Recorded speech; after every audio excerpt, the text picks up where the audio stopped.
इस वक्त के हालात में इस बात का ख़तरा मौजूद है कि हमारे कुछ पॉलिटिकल लीडर्स को कत्ल करवा दिया जाए, और इसमें ख़ास तौर पे मेरा ख्याल है कि मियाँ नवाज़ शरीफ को सबसे ज़्यादा ख़तरा है। वो चाहते हैं कि यहाँ किसी न किसी तरह से इंतशार फैले। कौन? रॉ। अच्छा, रॉ, ठीक है।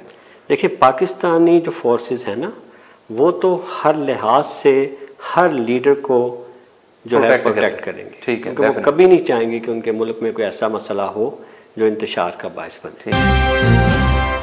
डॉक्टर साहब, नेक्स्ट क्या प्रेडिक्शन हो सकती है? अच्छा, नेक्स्ट में कुछ बातें, अगर हमारा वो ये कभी भी सियासत वैसे पॉलिटिक्स नहीं में हमारा रहा नहीं, ठीक है, और ख़ास तौर पे जो पाकिस्तानी पॉलिटिक्स पे उस पर हम बात नहीं करते, लेकिन हमें बीइंग पाकिस्तानी ये देखना है कि आने वाले क्या कुछ ऐसे हालात तो नहीं जो हमें ख़तरे की तरफ ले जाएं।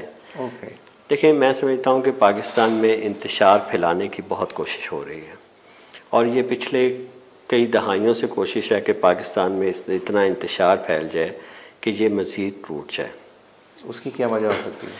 उसकी वजह यह है कि पाकिस्तान के पास रिसोर्सेज बहुत हैं। बलूचिस्तान देखें हम तो फुल ऑफ रिसोर्सेज, और दूसरा इनके पास एक आइडियालॉजी है। ठीक है। देखें, अगर कोरिया, साउथ कोरिया के पास कोई ऐसी आइडियालॉजी नहीं थी, वहाँ के लोग अगर अपने आप को अमेरिकनाइज करते हैं तो उसके ख़िलाफ़ कोई रेजिस्टेंस नहीं होती। ठीक है। लेकिन ये मुल्क जो है एक आइडियालॉजी के बेस पे बना है, और इस्लाम को वो अमेरिका सबसे बड़ा ख़तरा अपने लिए ना आइडियालॉजी फील करता है। उसने जो कम्युनिज़म के साथ इतनी लंबी जंग लड़ी थी क्योंकि कम्युनिज़म एक आइडियालॉजी थी। ठीक। उसने उसे चैलेंज किया, और अल्लामा इकबाल ने बड़ी खूबसूरत बात कही है कि देख लेगा जिस पे रोशन बात नए अय्याम है, मज़दकियत फितना फ़र्दा नहीं इस्लाम है।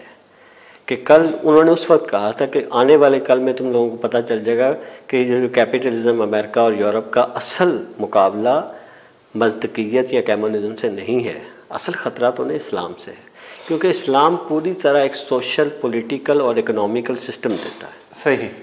और उनके लिए वो हर चीज़ बड़ी ख़तरनाक है जो ये तीनों चीज़ें लिए हुए हैं, एक पॉलिटिकल सिस्टम, एक इकोनॉमिकल सिस्टम और एक आपका साथ सोशल सिस्टम। तो इसके लिए वो पाकिस्तान का जो वजूद है, और फिर हम हमेशा हमारे यहाँ देखें, अगर प्रॉब्लम सऊदी अरब में होगी, जुलूस यहाँ निकलेंगे। एक ये जो उम्मत का कॉन्सेप्ट है, ये जो हमारे बुजुर्गों ने दिया है, अल्लामा इकबाल ने तो उसको बहुत ही भरपूर तरीके से दिया है, वो एक जो मॉडर्न इस्लाम है उसकी बुनियाद बना है। इसी तालीम को लेके मुख्तलिफ दुनिया, आप देखें ईरानी रेवोल्यूशन के पीछे अगर हम देखें, जो ईरान में जो सारे उनके जो फ़िलासफ़र्स थे बड़े, तो उन्होंने जो था वो ये माना नहीं, अल्लामा इकबाल की फ़िलासफ़ी को अपनाया है। अच्छा। लिहाजा ये फ़िलासफ़ी हदों से निकल के, सरहदों से निकल के ताजिकिस्तान, मुख्तलिफ़ जगहों पे ईरान, इससे भी आगे बढ़ चुकी है। तो ये जो पाकिस्तान आइडियोलॉजिकल मरकज़ बन जाता है ना, ये बहुत तकलीफ दे है, और ये हमेशा के लिए ख़तरा रह सकता है। अच्छा, अब इसमें मैं जो बहुत ज़्यादा एक डरते हुए एक बात कह रहा हूँ कि इस वक्त के हालात में इस बात का ख़तरा मौजूद है कि हमारे कुछ पॉलिटिकल लीडर्स को कत्ल करवा दिया जाए, और इसमें ख़ास तौर पे मेरा ख्याल है कि मियाँ नवाज़ शरीफ को सबसे ज़्यादा ख़तरा है। वो क्यों? देखिए, मियाँ नवाज़ शरीफ जो हैं वो इस वक्त अपनी हुकूमत से महरूम हो चुके हैं। सही। और चाहते हुए या ना चाहते हुए वो पाकिस्तानी एडमिनिस्ट्रेशन के ख़िलाफ़ एक जंग शुरू कर चुके हैं। ठीक है। अब हमने हिंदुस्तान के मुख्तलिफ जो हैं उनके जो तज्ज़िये देखे हैं, वो समझते हैं कि उनको ये बात सूट करती है कि पाकिस्तानी फ़ौज और पाकिस्तान के एडमिनिस्ट्रेशन को गंदा किया जाए और इसको कमज़ोर किया जाए। अब ये इत्तेफाक से या बाय डिज़ाइन हुआ ये है कि मियाँ साहब का ये एजेंडा मिल गया इंडिया के साथ, लेकिन इसमें प्रॉब्लम ये है कि मियाँ साहब से जो वो काम चाह रहे थे वो हो नहीं रहा। सही। पिछले कई अरसों से फ़ौज ने पहले अल्ताफ़ हुसैन और उसके कुछ हवारियों को जो है वो जो पाकिस्तान तोड़ना चाहते थे, उनको बुरी तरह से ख़त्म कर दिया, साइडलाइन कर दिया। अब वो मियाँ साहब पिछले आप देखें 6 माह से ऐसी तकारीर और ऐसी तमाम कोशिशें कर चुके हैं कि किसी तरह से यहाँ फ़ौज के ख़िलाफ़ बगावत हो जाए। नहीं डॉक्टर साहब, देखें, वो तो बयान देना अलग चीज़ है, फिज़िकली कहीं खुद होकर उसको लीड करना वो और चीज़ है, वो तो है ही नहीं। वो देखें, इनकी पार्टी के बहुत से ऐसे वादे हैं जो पूरे नहीं हुए।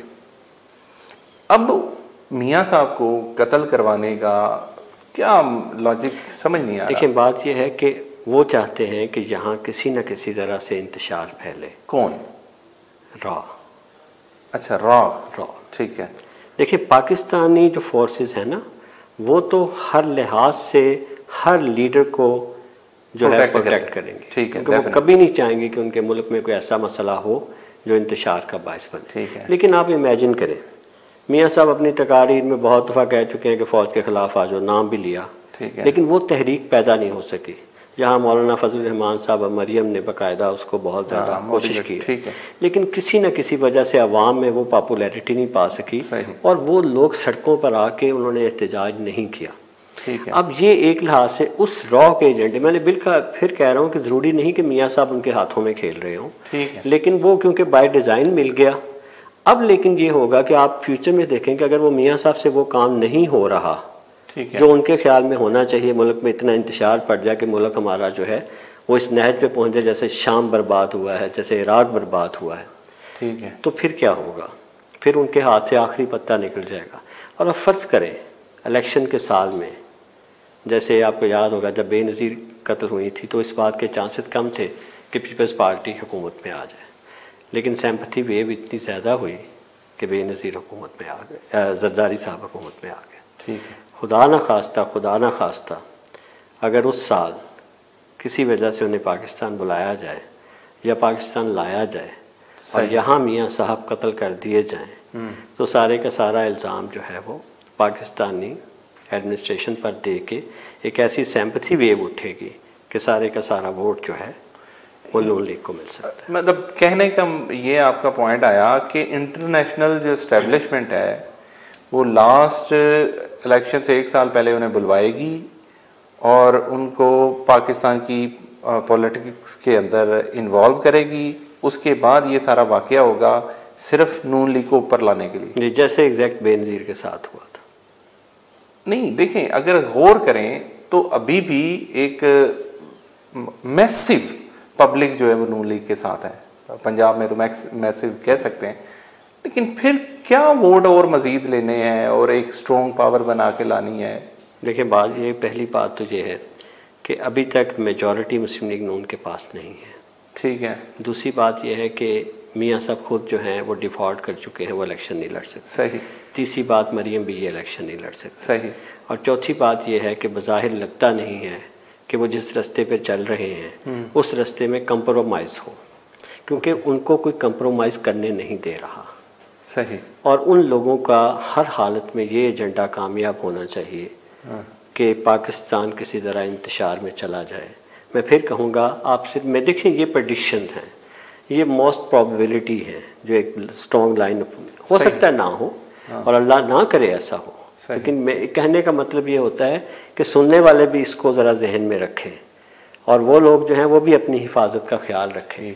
देखिए अगर वो यहाँ आए और उन्हें यहाँ कत्ल कर दिया जाए तो फिर एक सिंपैथी वेव उठेगी और वो सिंपैथी वेव लेने के लिए इंटरनेशनल एडमिनिस्ट्रेशन, देखिए क्यों पीपल्स पार्टी के किसी के होने के साथ वो नहीं होता, पीटीआई के साथ किया जाएगा तो पीटीआई के लोग जो हैं वो तो फौज के साथ हैं। सिर्फ इस वक्त नून लीग है जो एंटी फौज लेके उठी है। अगर वो वेव उठेगी तो वो फिर फौज के खिलाफ उठेगी। और this is what is wanted by the international, या जो भी आप कह लें हमारे जो दुश्मन हैं, ख़ासतौर पर राह जो है उसका डिज़ाइन। ठीक है।